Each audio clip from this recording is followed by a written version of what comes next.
that during aging telomeres shorten, but I would like to show you that telomeres can be also re-elongated, okay, in a natural way.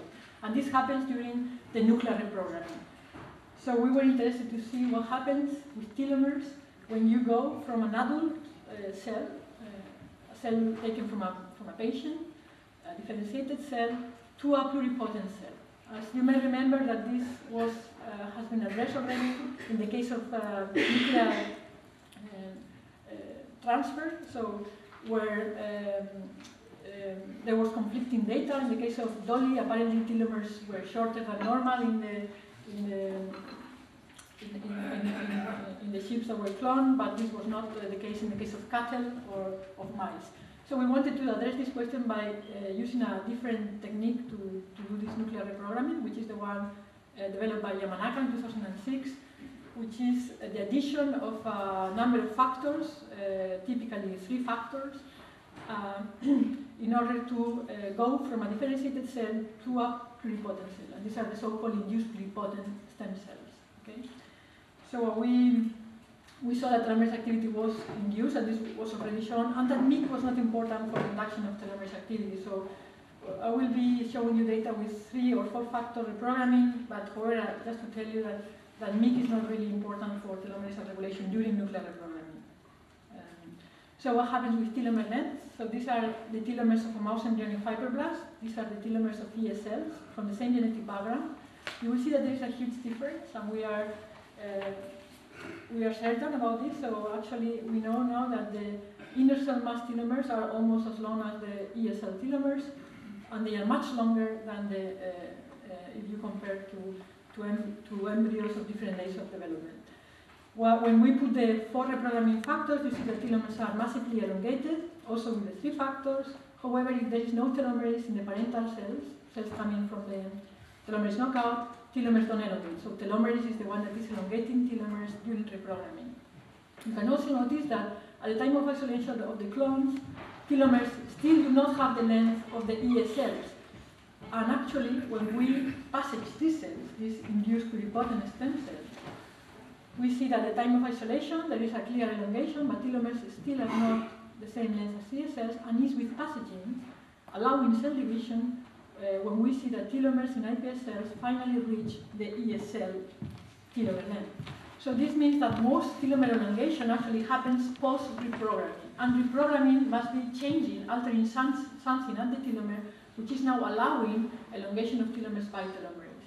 And my group have been studying the mechanisms that regulate, epigenetic mechanisms that regulate telomerase accessibility to the telomere and telomere elongation.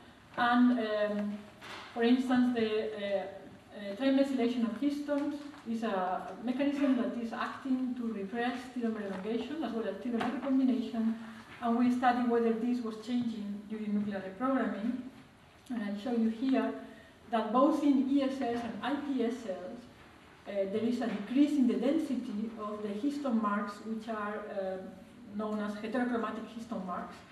And this is indicating that with reprogramming, there is a change in the architecture of the telomeric chromatin, which we think is responsible for this telomere elongation by telomere.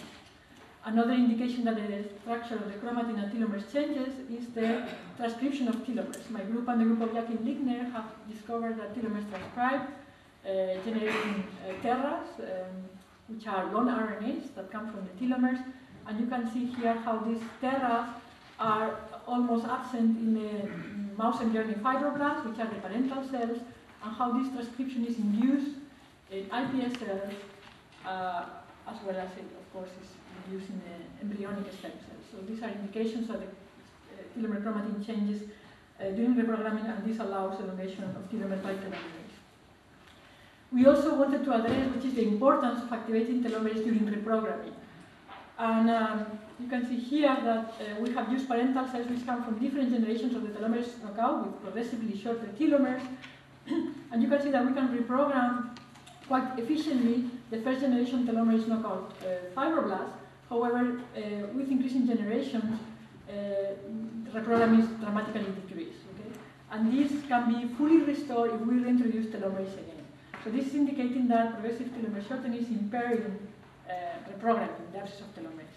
But for us, it was even more interesting the fact that even though we could get apparently normal iPS cells from the first generation telomerase knockout, however, these iPS cells were not able to give rise to chimeras with the same efficiency as the wild-type cells, which is indicating that telomerase is important for the telomerase activation is important for the fitness of the iPS cells that you observe. And what is going on in this case, where we are reprogramming without telomerase, what is going on is that there is a massive accumulation of cells, iPS cells, that have telomere dysfunction or signal freeze. During the reprogramming of a wild-type mouse mRNA fibroblast, this is the parental cell compared to the iPS cell derived from it, there is a cleaning up, actually, of the chromosomes which have undetectable telomeres. However, when there is no telomerase, you can see the signal frequency increase, and they further increase during nuclear reprogramming, so there is an accumulation of cells with dysfunctional telomeres, which we think explains why these cells are less able to give rise to chimeras. And this is completely corrected. If we introduce telomerase, again, during reprogramming, the signal-free cells are eliminated, they are cleaned up, and now we can get chimeras from these cells. So this indicated to us that there must be mechanisms that prevent the reprogramming of cells with dysfunctional telomeres, or in general with DNA damage. And we have found that this mechanism involves p53. p53 is able to restore to levels even higher than wild-type cells the reprogramming of cells with critically short telomeres, which is basically we cannot get iPS cells, or very few, and this can be fully restored if we remove p53. So p53 is very important in preventing that a cell with a dysfunctional telomere is converted into iPS cell. And p53 is not only detecting short telomeres, we have shown that it also can detect other types of damage, of course, such as damage induced by UV radiation or by ionizing irradiation. This decreases reprogramming, and p53 can fully correct this. Removing p53 can allow the reprogramming of these cells with DNA damage. And we think that this is through the induction of apoptosis, because we can also allow reprogramming of damaged cells by overexpressing BCL2. And p53 is the only one that is able to do this. Other upstream components of the DNA damage response cannot do the same, so they cannot allow reprogramming of damaged cells. And we have tested knockout cells for p53BP1, ATM, and CHEK2. And in all cases, we get normal or even lower reprogramming efficiencies, which means that this is an ability of p53, because p53 is able to induce apoptosis and remove the damaged cell. In fact, if p53 is not present, then you would end up with iPS cells, but these iPS cells are full of damage, as you can see here. Now, you can see here iPS cells. In red, you can see 53BP1 foci and gamma-accelerated foci. And you can see that the iPS cells that lack p53, they have DNA damage compared to the cells that are 53 wild type. So we propose a model of checkpoints, if you wish, during nuclear reprogramming. If there is DNA damage, such as telomeric damage or other types of DNA damage, this would activate the DNA damage response, and p53 will eliminate the damaged cells by apoptosis. So this is an important checkpoint for the fitness of iPS cell.